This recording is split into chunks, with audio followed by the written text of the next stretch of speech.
Welcome to another informational interview. Here we have Colin Crader, Nina Nguyen, and Anna Kurnizki. Thank you guys for joining this, and for the people on YouTube that are watching. I am Danya. I'm Stefan. I'm Kayla. Oh, my bad. That's my fault, y'all. All right, let's go on to the overview of the interview. So I'm going to go over how this whole interview is going to go. So we're starting this now, and at 4:10, we're going to start the interview with the professionals, and we'll have the students ask questions alongside. So don't be shy and raise your hand if you have a question. And at 4:55, we'll wrap up and have students reflect on how the interview went and just talk about what they learned. And at 5, we'll end the call. So how would you be successful? So make sure you have a paper and pen to take notes. And we will really appreciate it if you have questions. At least one, of course, yes. Okay, so here are the businesses who have previously supported Passion Impact. We encourage you to support them whenever you can, especially throughout this time. Does anybody have a favorite on here? Fuck him. Fuck him. Good stuff. Bambuza. Bamboozle. Mojo Crepes. Mojo Crepes, yeah. Ooh. Yeah. Volcano. And Napoleon Mikado. Oh, so good. All Yes. Stuff y'all- Oh my That's god, fine. yes. No one's gonna say Safeway. Come on, everybody. Okay, but Tecca's Tacos has the best breakfast burritos. All right, well, so we're going to be watched over by Rue. He's going to make sure that we're in line with our expectations. Number one, we show gratitude for everyone and respect all of those in the video chat and outside of the video chat, but for today's purpose, the video chat here. You're all muted, and when you have a question, please raise your hand. So what I'm going to do is make sure that everybody practices. Raise your hand. You can find it by clicking participants and raise your hand. So we got a Mary. We got Christina. We got Nina. Nice.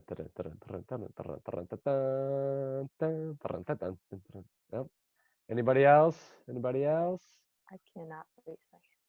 You can't raise your hand because you're a co-host. Yes. Cece, do you know where it is? Awesome. Yes. And Anna and Colin, you can, you'll be on the interview, so it'll be okay. All right. There's going to be no nudity, vulgar or demeaning language, or inappropriate sharing of screen, or inappropriate backgrounds. None of that will be tolerated. We do reserve the right to kick you out of this meeting, and depending upon the severity, you may never be invited back.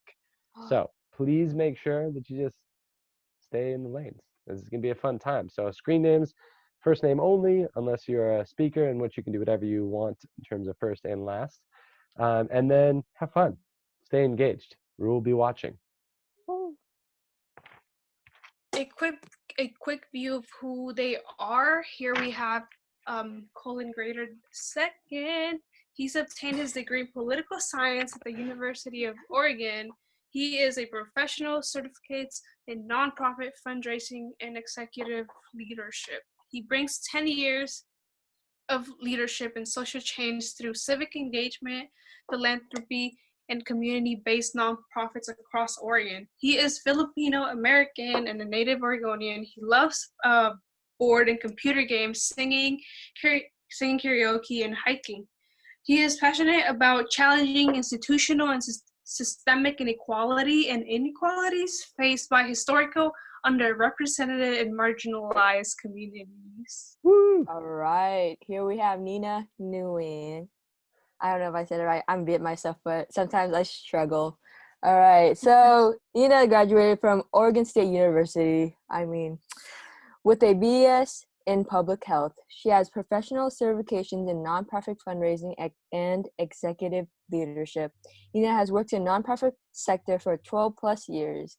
Her jobs have included community outreach, marketing, development, and fundraising, and managing database and administrative tasks.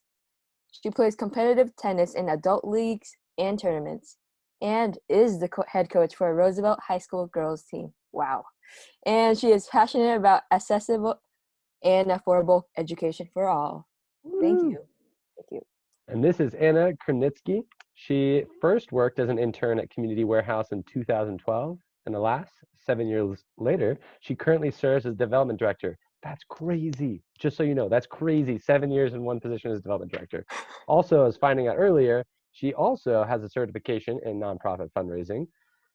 She oversees 3 staff and a $750,000 fundraising budget, writes lots of hand notes, thank you notes, and has been known to contribute to last-minute mattress hauling. She'll probably get into that a little bit. Anna also plays volleyball regularly and is a volunteer mentor through family and friends. She's most passionate about joy. Welcome. Okay, so we'll start with group introductions before we go into the interview itself. So this is kind of like an icebreaker kind of thing. So we're just gonna introduce ourselves and then say your pronouns. And the question of the day is, what would you name your boat if you had one? I'll start. All right, my name is Kayla, and I go by she, her pronouns. And honestly, I would name my boat Drown, because you know how people like name their child after something like faith, and they end up like having faith, you know? So then it wouldn't drown. The boat would never drown. So yeah. And I'm popcorning it to Christina. My name is Christina. I go by she, her, and if I were to name my boat, I call it like Christina's whale or something. I'll popcorn it to Cecilia. My name is Cecilia. I go by she, her pronouns, and if I were to have a boat, I would name it Christina. I would name it after my best friend. Aww. I'll popcorn it to Loyalty. Stefan. Hello, my name is Stefan. I go by he, him pronouns. And if I had a boat, I would name it Captain. So that I would be captain of Captain. I guess that would be it. I'm going to go popcorn. Nina. My name is Nina Nguyen. I use she, her pronouns. And if I were to have a boat, I would name it Franny.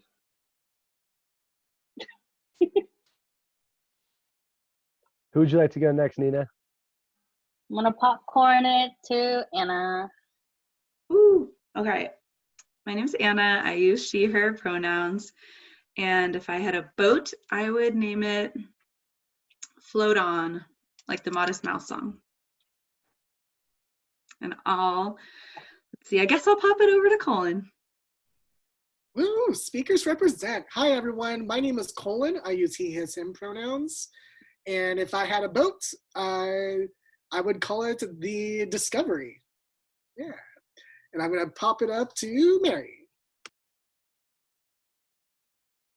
Hi, my name is Mary. I go by she and her, and if I had a boat, I would name it Big Boat because it would probably be really big. I think that's everybody. Oh, sorry, Danya. Popcorn to Danya. Okay, my name is Dania. My pronouns are she and her, and I would probably name my boat just to confuse people. I would name it Water. So I'd be like, let's go to the water. And we get there and it's actually a boat instead of swimming. All right, cool. Thank you everyone for sharing. And I mean, let's go ahead and start the interview. And thank you for everyone for being here. And it's great, especially the professionals taking their time to be with us. So I know that, you know, fundraising is like, people think of it as like, oh, we're baking cookies and then selling them for like a club. So is it like that? And I know that all 3 of you have different types of jobs in organizations. So can you just go in more in depth with what you do, like with your organization? And let's start with Colin. Well then, so my role at my current position is the Membership Development and Engagement Director for Business for a Better Portland. We are a 501c6, so technically we are a nonprofit, and we're designated a Chamber of Commerce, which is actually fairly unique compared to my peers on the call. And a lot of my engagement, which I've built a portfolio of these relationships over the past several years in various nonprofits, is my corporate portfolio. So I engage with businesses directly, and inviting them to be part of something bigger than themselves. So I provide a vision. I give them opportunity to support communities that normally they wouldn't have access to. My roles at Apano in Basic Rights Oregon, when I was there as a development professional, supported communities that were underserved, like the LGBTQ community and the Asian Pacific Islander community. And I still bring all of those relationships and that framework to my current position at Business for a Better Portland. And for fundraising, we also have a 501c3 designated organization with BBPDX called Friends of BBPDX. It's very clever. And we do a lot of education through that arm of our organization. And you'll find there are a lot of nonprofits that have different designations within their organization, like a 501c3 charitable nonprofit, a 501c4 advocacy social nonprofit, and mine's a 501c6 in this instance. So yeah, fundraising is all about relationship building, whether with specific individuals or with businesses in my case. So and I'll popcorn it over to Nina.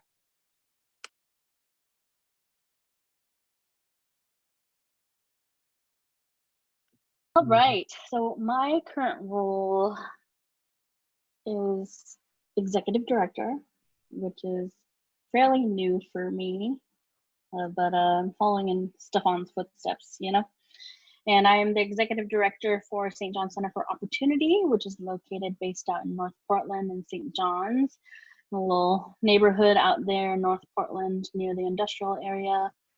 And my organization specifically, they kind of lost their way a little bit, and I've had to redirect them to bring them back to their mission-focused ways. And the organization itself works to, it's a community development organization, and we're focusing on empowering folks through creative placemaking, workforce development, and supporting small businesses. So not only do I write a lot of grants to fundraise and bring dollars in for the nonprofit, we also give out a lot of grants to the local small businesses in our neighborhood to promote sustainability of small businesses and also support the economic development of the St. John's neighborhood.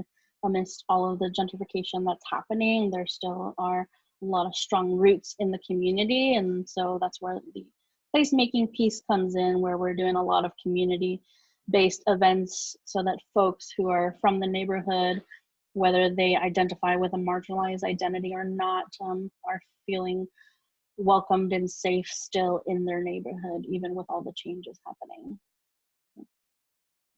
And we run the annual farmers market, which happens this Saturday. Ooh, So life's a little hectic right now. with the Corona thing going on. Wow. Mm-hmm. Yes. Okay. Thank you. Yeah. And I have to say, grant writing. Stefan does many of those and asks us to help, but grant writing isn't really my thing. It's a lot of stress and a lot of work actually. So I've signed like one grant before, so it was great. And yeah, let's move on to Anna. Just Thanks. go ahead. Yes. So I'm the development director of Community Warehouse, and we are the only nonprofit furniture bank in serving really the greater Willamette Valley, which is, Oregon, Northwest Oregon, Southwest Washington, mostly in the Portland metro area. And a furniture bank is like a food bank, but we provide furniture and household items to folks in need. And all the things typically are donated by people in the community, from mattresses to artwork to silverware and pots and pans and lamps and anything you can think of that you really need in your home. And right now things are a little different, but just in general, I didn't go out of high school or into college thinking I want to be a fundraiser. And you'll find that not a lot of people in this profession do. A lot of us fall into it accidentally, and it is a happy accident. What I tell people from what I do, and I really believe this, is in my job we have the ability to facilitate people's desires to make their community a better place. And I think that's one of the most powerful things somebody could pay you to do. We get to talk, we get to build genuine relationships with people and connections with people who also care about the same mission that you care about, and get to meet very generous, incredible, diverse, humbling people, and figure out the most meaningful ways that they can connect with what we do and support the mission, and then the most creative and meaningful ways we can thank them for doing that. And I guess another thing I love about fundraising and what I get to do is it's not the same thing all the time. And like Kayla said, if you don't like grant writing, there's still a place for you in the fundraising world. But on one day I might be writing a grant, which I actually love to do. There's nothing better than like getting to write about something I love about and getting a check in the mail back. That's just like, it's wonderful in my opinion, but it is a lot of work. You're so right. And another day I might be, flexing my extrovert muscles and meeting donors and having phone calls and doing tours of the warehouse, which I love to do, and presentations, and then I might be coming back and just doing data entry or answering emails. And so it's a wonderful balance of so many different things, and I never get bored. So that's what I get to do, a lot of different things, and it's a very it's a profession that encompasses a lot of different skills and avenues that you can participate in. So Yeah, so just being able to not like do everything the same every day and doing like, for example, a sales associate, because I was one, and gotta say every day was kind of the same.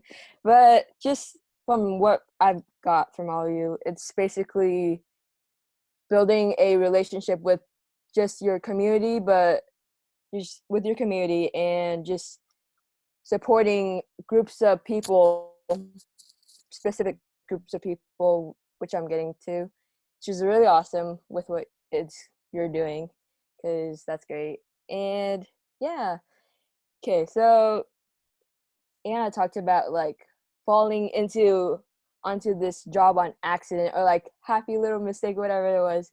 So people, when they think of a job, they're like, oh, I want to be a doctor, or I want to be like a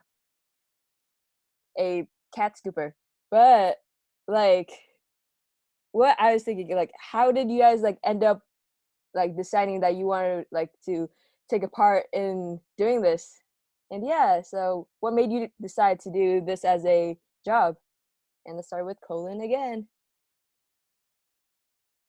Yeah, that's a very good question. And Anna does have a good point. Majority of our fundraising peers happen to land into this position by happenstance or by divine intervention, or however you want to put it. But for myself, my background before I started doing fundraising was actually in policy advocacy and campaigns. So I was one of those people who would like knock on doors, make phone calls to get people to vote for a specific person or for a specific cause. And when you do that type of work, especially if you're an issue-based type of person like I am, you get to know organizations who are fighting the good fight. And so that's where I started, was being on the front lines, engaging with voters. And then I eventually I started doing that on the Obama 2012 campaign. Then I quickly turned around doing the marriage equality campaign in 2013 and 14 while I was a student at the University of Oregon, running a student campaign-led efforts and assisting the main campaign. So my advocacy background is pretty strong, but when it came time for me to come back into Portland, I was faced with a little bit of a timing dilemma because the legislative session had already started and everyone was already staffed up on people who have relationships with legislators. But my relationship with Basic Rights Oregon at the time, who was leading the marriage equality campaign back in 2013, in 2015, they were looking for staff to do fund development. Well, I know their story because I was a part of it, literally. And it was a good transition for myself being someone who works directly in programs into someone who's shifted into the development role. And that role kicked me off starting with my biggest gala ever.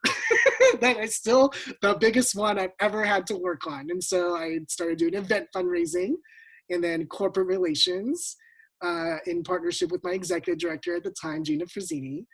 And I've just grown to love it. And so when I actually figured out that this was my pathway in making a difference, I sought resources from my peers and from the networks of my peers to figure out how I could be the best in this position. And so I got connected with a foundation and learned how to do that side of fundraising. And I started managing a program at Apano, building out their corporate portfolio and a major event, their major gala. And now I'm a director of a business organization. So it's not something I planned from the get-go. I'll tell you that. But what was underpinning all of my efforts was my sense of making a difference and building relationships to make a social change. And so that's why my bio is focused on social change and facing specifically race, gender, underpinning the systemic and institutional oppressions that have affected my communities that I actually belong to. I'm Filipino, I identify as a gay man too, so that's very helpful on that aspect. And yeah, it's a wonderful journey, and I still have some plot lines, or at least stops I want to make along the way in my future. But you know, things change, and you know, like a pandemic, and sometimes you have to pivot. So I'll leave it at that. I'll let my peers speak for themselves. Oh, so it's all about having a plan B, and what I've got from it is just growing to love your job now, and just the behind the scenes of just being passionate about it because you're making a difference. I mean, everyone wants to make a difference. You can do literally you can do anything to make a difference. It's awesome. Right. And I would say like my, I guess, biggest tip for people who are starting this field of work is, or any profession anyhow, is that you should learn how to read and love reading about the work that you do and the areas in which you want to make an improvement on. So there you go. Yeah. So I was wondering if Nina had any like similarities, or just what do you think?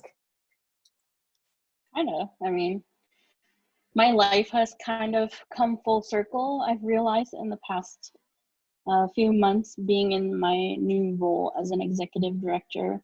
Growing up in an Asian household, you're either going to be a doctor or a lawyer. So my compromise with my parents was that I will still be in healthcare, but I will be in healthcare administration and not be a doctor of any sort. So my public health track is actually healthcare management and policy. But I was kind of whining about it to all my mentors all throughout college. And then end of my junior year, one of my mentors says, you know, I don't think you really want to go into healthcare. I think you were a CNA after high school, and you done medical assisting, you've done all the things, you even did pediatric dentistry and you didn't like it. So I don't think this is the path for you. So I was like, okay, what am I doing then? He's like, well, you talk a lot about this nonprofit that you've been a part of your whole life. So what does it look like to go back and work for them? And so I worked for the university for a year after graduation, and I did event planning. That's my niche. It's what I love the most is event planning. And then I went back to Portland, worked for Portland Tennis and Education for a few more years, and accidentally, but not, it was accidental for me, but I don't think it was for my boss. It felt like it was a path that she had planned for me for a long time and just didn't really share it with me while I came back there. And after a year of working with the organization, she said, we need a development director. We need someone to fundraise. Will you do it? And I had already dabbled in like some of the software and databases that we had used, and felt, well, it seems easy enough. So why not? It was very hard. But I did it, and that's how I met Anna, actually. And I just fell in love naturally with fundraising after the fact, because I hadn't realized that I had done it my whole life. In high school, you fundraise for your team if you're on a sports team or a club, right? And then I got to college and I managed like 7 student clubs and worked for student government. And so there's different forms of fundraising and event planning and all of those things. Stefan is shaking his head like, how did you even do all of that?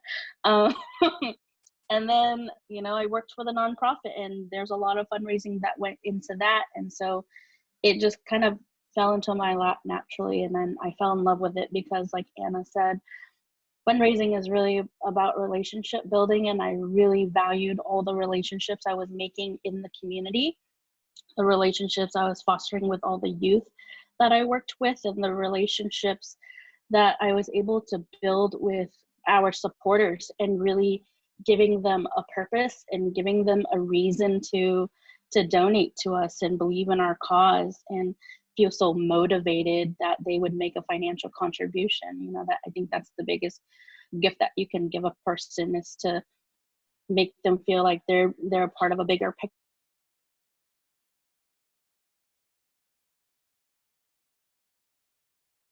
I'm still, you know, back and forth trying to figure out if I want to go back to fundraising or stay an executive director. And so I have some self-work to do as to which field I want to continue with, or I might do both or none of it at all and go back to healthcare. But I think the coolest thing about that and being almost 29 is that it's not too late, and I still have a choice in my career path. Really take it in any direction. Yeah, that's awesome. So like public health administrator. So like, is it what I think it is? Like, can you go in more, like a little bit more into that? Because I have no idea. Well, public health is a pretty broad field. There, you can go into the research route, you can go the advocacy route. I went the healthcare management track, which is, I'm gonna tell you right now, that's really boring. It's one of the most healthcare reimbursements, and learning about that, learning about social determinants of health was cool, but it was like the database version of things. Like if I wanted to work for World Health Organization, like that probably would have been the route if I continued with a master's of public health. But I really didn't want to do office work and sit behind a computer and crunch numbers in the medical field. I really needed that human interaction, and so that's why I chose it. But when I said my life came full circle, the nonprofit I'm executive director for now, one of the community placemaking things that we do is called an Everyday Essentials program. And through it, we have a clothing closet and hygiene product give outs to different members of the community, houseless population, or not, just whatever the community needs that are daily essentials, like toothbrushes, deodorant, and stuff. Like these are public health issues, and so I'm back into it, back in the political world and lobbying city commissioners and doing all these great work. So while I'm fundraising, while I'm running a nonprofit, I'm also doing advocacy work that I did in college through student government and advocating on public health issues. And so it's it's just wild. Life's been a wild ride. Yes, I can say the same for my 70 years of life. Um, yeah, okay. So, yeah, I was really curious about that. So, thank you for answering that. What about you, Anna? So, you want to go into more of, the question? Yeah. Sure. Firstly, you guys, Nina is a bad mama jama. Like, you do not see somebody her age who's already been a board member, an executive director, a development director. Like, she is a badass. So sorry if there's no swearing on this chat, but yeah, Thanks. there's not very many people you can get to talk to. A lot of development directors, to be honest, and executive directors look much older than we do, and so you got a good like young crew to to consult you guys. So yeah, what I wanted to share is just my path is a little bit unusual. I maybe everyone is, but when I went into college, I guess honestly, coming out of high school, I never thought that I would find a job where what I was good at and what I enjoyed doing would align with somebody wanting to pay me for that. Like, I just said that can't possibly exist.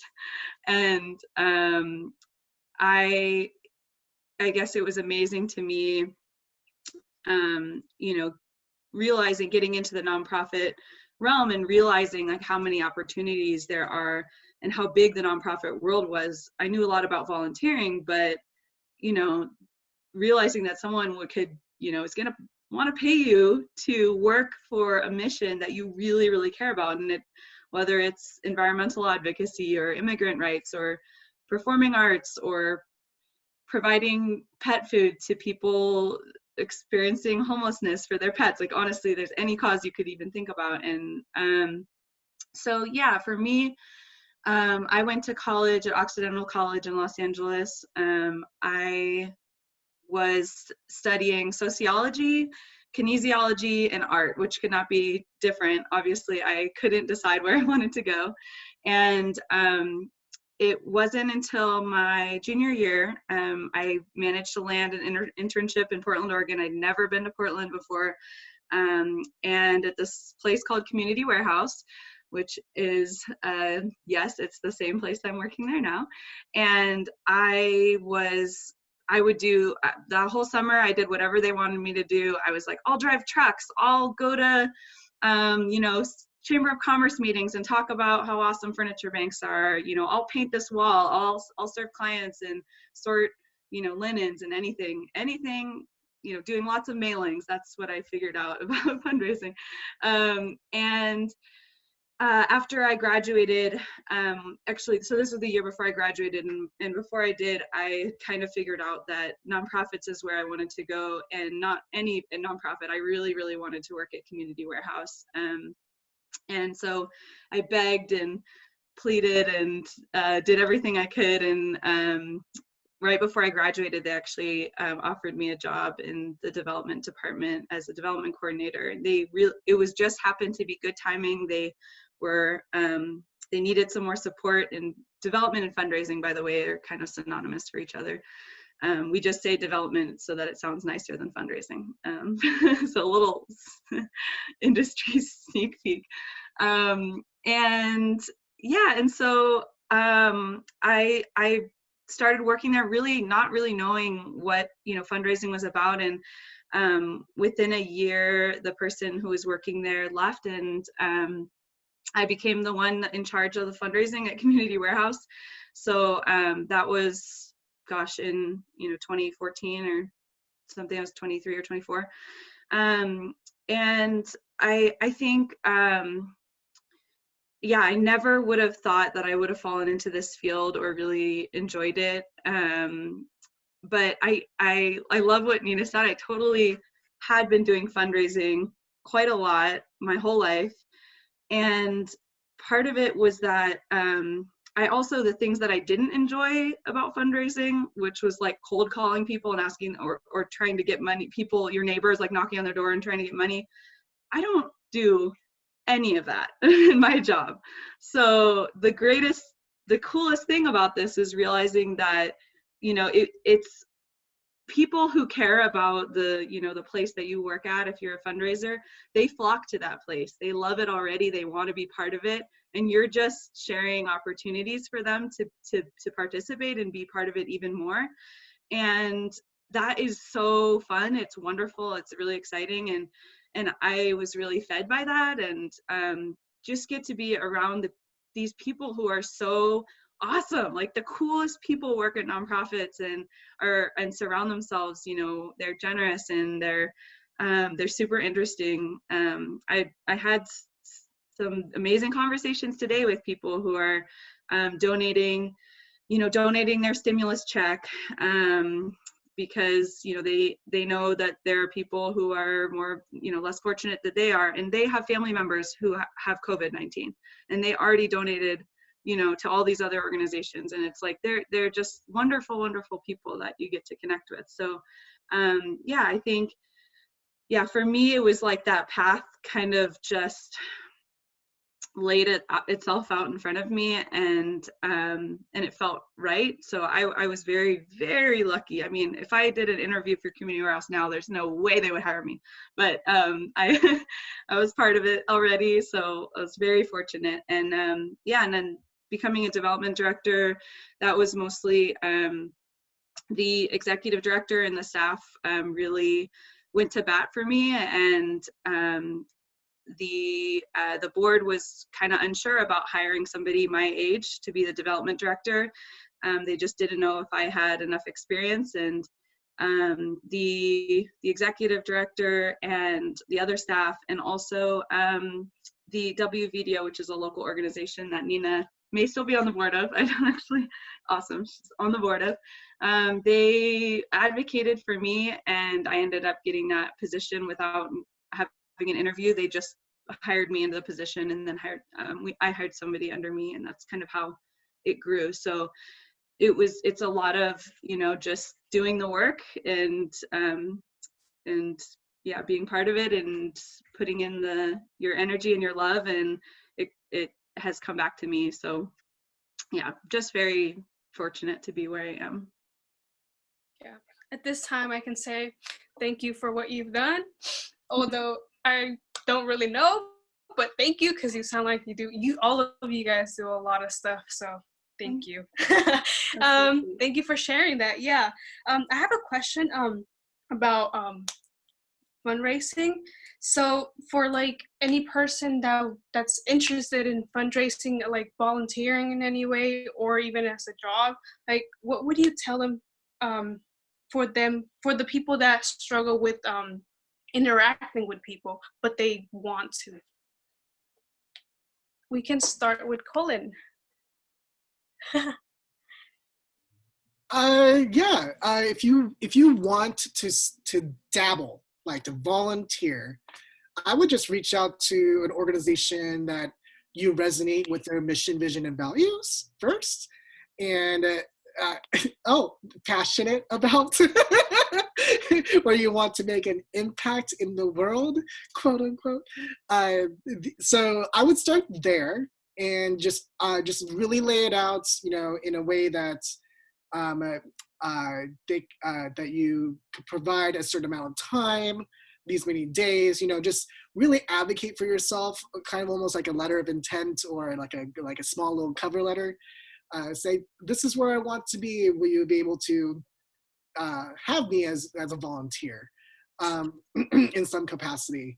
And if they're a great nonprofit, they'll always say yes to additional capacity. So that's my biggest tip for those nonprofit folks: is someone asks if you want help, even if you're not top of mind on it, you're going to say yes. Do say yes, because they want to be a part of your organization in some form or fashion. And for the field, as in like working in this particular position, there's a lot to consider. And Anna and Nina touched on this, and I did a little bit too, is that each nonprofit is unique in the way that they're structured. Each nonprofit also provides very different opportunities in the realm of fund development. So For myself, I've always worked in very small development workshops where it was just myself and the executive director, or myself and the development director, and you're the point. You're the most responsible for making sure that everything happens. And that could be a lot on the get-go. There are also workshops that are massive, and we're talking about university systems, we're talking about healthcare systems, and those come with a lot of resources and a lot of training and a lot of advantages on the smaller organizations. And we offset that by working with organizations like the Willamette Valley Development Officers, like the Nonprofit Association of Oregon, or even the AFP of Oregon and Southwest Washington, where they provide resources for people who enter the position, because if you haven't noticed, some of us didn't enter it intentionally, and provide trainings, or to provide either longer cohort models of learning and establishing a foundation. And I'm going to stop there and let maybe Nina and Anna to fill in some of the blanks.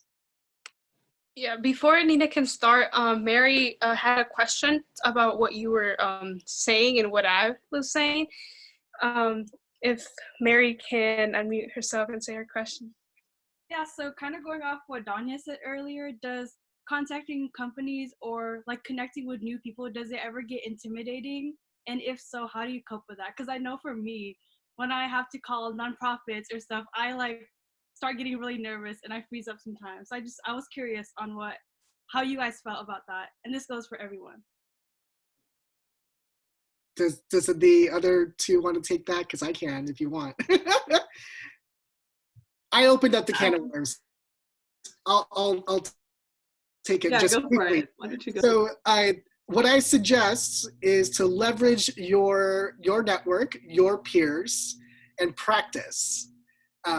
Giving the pitch, giving any kind of statement, practice with someone who wants to see you succeed. And that's how you build your closest network of friends and professional peers that can support you along the way. Nina is part of my peer group. That she actually reached out and asked if I wanted to join this call. Stefan is also in my peer group, but he didn't ask. Just FYI. But it's practicing that proposal, that outreach, and in my line of work, at least historically speaking, with corporate relations and sometimes grant writing and individual giving too, is that a no is never a no permanently. It's a no for just the moment. And your next question is, when can I ask you again? 5 months down the line, 6 months down the line, when will be a good time to follow up? And that just shows a really nice step of intentionality and wanting to have that relationship succeed, and that will serve you in the long run.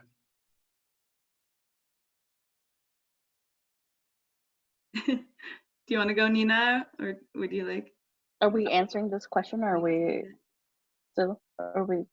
I mean, I feel like Colin covered most of it, but my biggest thing that I always try to remember that I've learned from many mentors over the years in fundraising is that on top of no not being a permanent no, the worst thing someone can say to you is no, but you're still going to be in the same place you were at before you asked them. But at least this way, you have the satisfaction of knowing you at least tried something to push yourself forward to achieve that goal that you're trying to achieve versus doing nothing and living in fear, right? So be brave. Off of that a little bit, yeah, I practice sometimes, honestly. I have to make a lot of calls in one day, and I know that I do, and there's some days where you just have to gear yourself up for it. You just need a little bit more. You need like some chocolate or some music or to, you know, talk to someone, make your easy calls first. Yeah, do the warrior poses. And it's sometimes those are and the reason that some of the times those are difficult for me is because I used to do cold calling while I was in college. So sometimes I have phone fright. So I totally get how that can hang people up. But just like they covered it. If they say no, at least you know. And in most cases, there's a reason for right now. And if you're asking, you know that they care. You know, you don't just ask random people off the street. You're asking, you know, people who are connected to your organization already. And so there's got to be a good reason why. But and then coming back to the question about, I guess, kind of for those who are a little bit more introverted in general, but are interested in fundraising,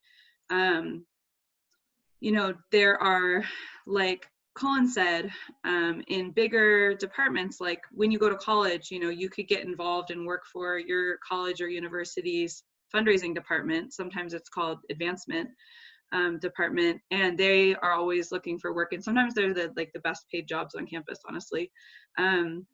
And you can, and typically in those departments, you could do things like data entry and donor research. There's grant writing, or there's helping with mailings, and there's so many different fundraising tasks that don't actually involve sitting down and having coffee with somebody and asking them for money, or you know, doing bigger presentations and that sort of thing. So I honestly know a lot of fundraisers who are introverted or they're introvert extrovert, you know, kind of depending on the day. It can be a little bit of both, which many of us are. And I definitely think it's a little bit of a myth that you have to be this like super gregarious, outgoing person in order to be a fundraiser. It's when there are bigger departments and bigger fundraising departments, there's lots of different jobs and titles underneath those. And for a smaller shop, as we call it, with 1 or 2 people, or maybe 3 or 4, normally the things are spread around a little bit more, and you get to do more things, but then that also could mean you get to do both the introvert extrovert thing. So yeah, hopefully that kind of helps. And then in terms of volunteering, everyone wants volunteers for fundraising. So if you know a mission or cause or organization you care about, and you say, hey, I would love to volunteer and help you with fundraising, people are going to be like, come here. So hopefully, yeah. So that's my advice. I'll add on to the second to last part you talked about with the university. There's people that call me once every 3-6 months. It's like, hey, we're checking in. We want to see if you want to donate. And I always ask the same question, and they can never answer it. So I haven't donated yet. But that being said, that's a really awesome position. My question is teacher retention. I want to know the faculty retention of a specific college, but they don't do it. Anywho, I know, right? I know. Anywho, so we're going to have to start wrapping it up here. And I have a final question. It's going to have to be a very short answer for everybody. But I want you to imagine yourself sitting across the table from one of your favorite donors. You're about to wrap up your meeting. All right. This is, you know, like you're about to hit this like $100 million like donation out of the park. Like they have like one more question for you. And they say, Colin, Nina, Anna, you're not going to be in this job forever. How do you plan on replacing yourself? So this is your 30-second elevator pitch to these students and the students on YouTube, how you plan on replacing yourself in this development fundraising position moving forward. Colin, to you. So one of the things I need to clarify is that that even in smaller shops, you do have the capacity of your board, a committee. Usually you build an infrastructure of support around you. And so my response to this donor is that there will be someone with the same amount of passion as I do who will apply for this job. I know my particular position was very competitive, so I could say that. But I also know myself is that I leave everyone with some takeaway of education about my craft. And so I know that that someone can step into my role, because if I practice what I preach with writing my memos, doing my evaluations, doing the whole aspect of my job and leaving it nice and tidy, which is hard to do, someone can come into my work and step right in and know exactly what my relationship with every single donor in my portfolio looks like. So I don't have any fear of my replacement success, because I set them up for success. Nice, very nice, Colin. Thank you. And Nina, to you. I would remind the donor first that the organization is not replacing me, but they are replacing the role and the position, because if they are under the impression that they're replacing me, they're going to expect the next person to come in to have the exact same skill sets. And we know that everyone is different and everyone brings a different piece to the table that is also just as great as the person before them. And so reminding them of that, and also letting them know that it's already been in progress, because one thing that I take a lot of pride in when I'm managing staff is that I'm training them as if they were replacing me. So I am always intentionally making sure that the people that I work with are already learning the skill sets of everything that I do in any single day. Because if I get sick or if I'm out of town for 2 weeks, I need to know that there's someone reliable that's going to be able to take everything over. So all of those pieces have already been in motion and are already in place. And so I have no concerns about replacing my position, because I have already been planning for it from the get-go. Nice. And that actually kind of reminds me of what Karn at Apano used to say is work yourself out of your own job. I'm not sure if Colin knows that either, but cool. Thank you, Nina. And Anna, to you. Sure. Well, how am I going to follow these guys? I think I would probably say that it's really sweet that they thought about me and what the future is for this position. That I know that you or they, care about the mission very much, and that you care about Community Warehouse being stable going forward, even if I'm not fundraising for the organization anymore. And I love what Nina said, that it really isn't about me, and the reason the donor's there in the first place is because of the organization. I'm just happen to be the person they talk to about that. So so I would just assure them how how all the work that's been done to set up Community Warehouse for success, so that I'm not fundraising hand to mouth, that I have set up programs and systems and support so that Community Warehouse can continue beyond me, and hopefully that my staff member is moving into the development director role, because I really hope she does.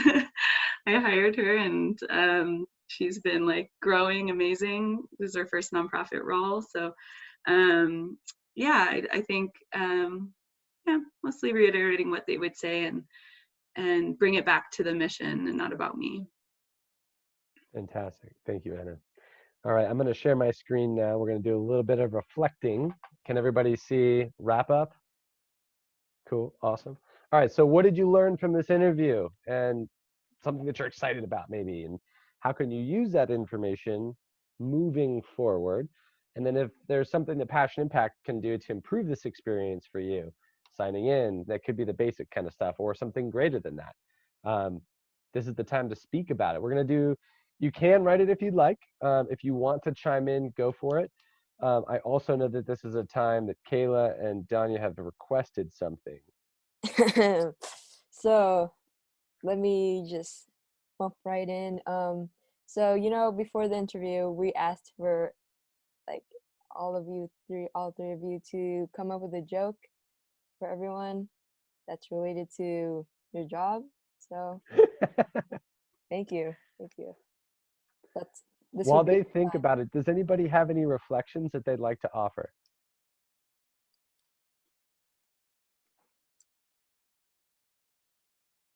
honestly, I'll take it. I'll go ahead and go. Okay, so I mean, basically going into this interview, I wasn't really, I don't know, educated. I've always thought of fundraising as a like, oh, you're just raising money for this club, but it's more than that. It's building connection and just helping the community out, but as a job, as a full-time job, which is awesome. And it's really eye-opening because that's really cool. Yes. Mary. Okay, let's go to Mary. I learned that if you get rejected by a nonprofit or a company, it's not technically bad because you'll be in the same place and you're not pushed back. So it's worth to give it a shot. And I have a lot of respect for these three people right here because they do a lot. Awesome. Thank you, Mary. Anna says, I learned that Colin loves karaoke and we're going to have to get together. That's a good thing to learn. Colin says, organize yourself out of your position. That's the organizer's motto. Fantastic. Thank you. Christina says, even if you get a no, it does not mean you fall back. You are just back to where you were before you asked. And at least now you know you tried. Absolutely. Echoing what Mary said too. And then anybody else? I have like 15 things that I wrote down too over here. Cece, Danya, anything that you guys want to talk about? What I've learned is that I guess coming to the realization that of what Anna said, how fundraising is just not just going out. It has to do with like mailing and like presentations and like research and like other stuff that go behind it than just fundraising. So that was interesting. So I'm not gonna repeat what other people say, like Christina and Mary, because I thought of that too, and I learned that it's pretty exciting. Besides that, I really thought that, like what Anna said, she said she was like, she never thought that there would be a job that people would pay her for something that she would like to do. And I guess I started learning that there's always some sort of job or some things that we are not educated about, and there's always more opportunities to do something that you're actually passionate about and something that other people are willing to pay for your effort. Huge. Thank you, Cece. That's awesome. Mary also says, I also learned that fundraisers don't always have to be extroverts. And that's weird to think about, but it's super true. You don't have to be. That could be part of your time to get out, and then you come back and you do your introvert stuff. So off of that, like there are so many things under the sun that development fundraisers are continuously doing. I would also say this is something that stuck out to me. Practice with someone who wants to see you succeed.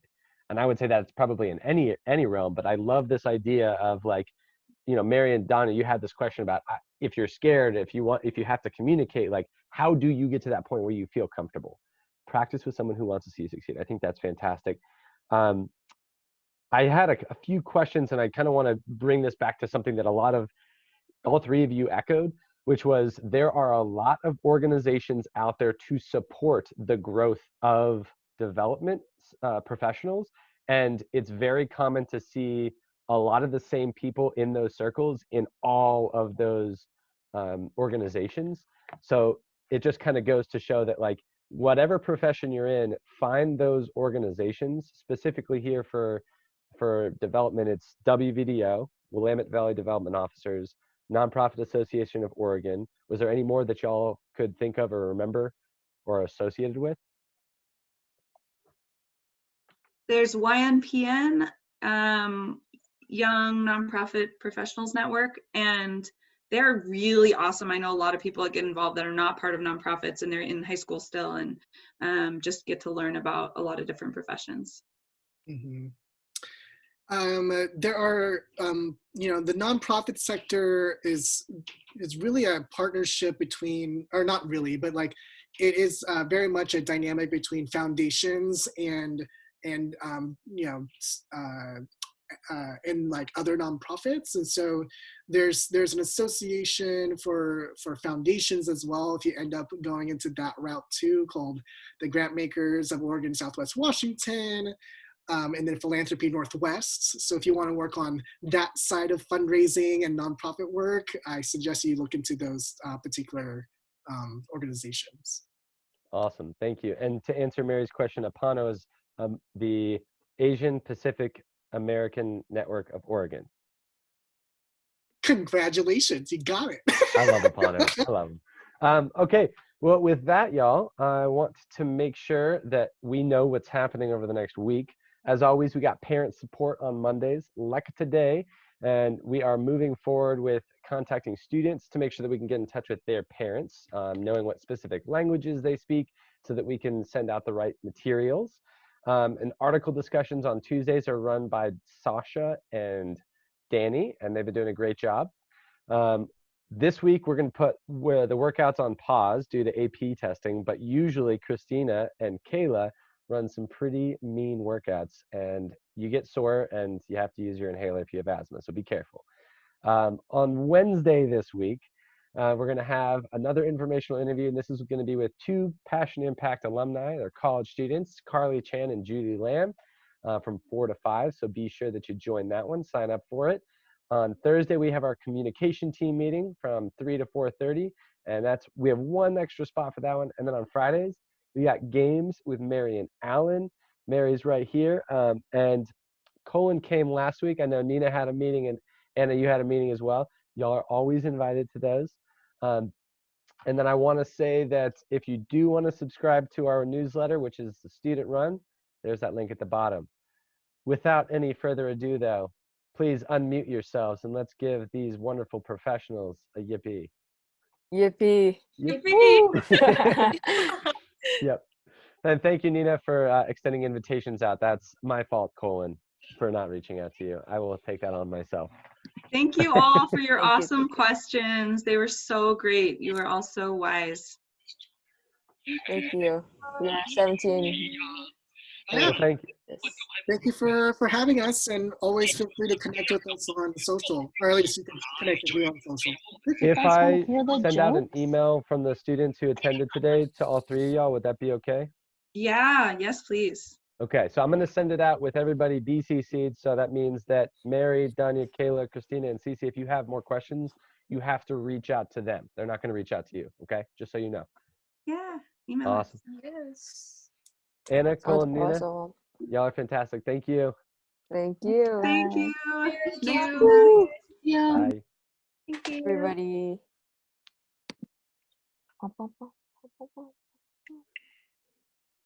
And then there was 4. Hey, Nina, What? thank you. Oh.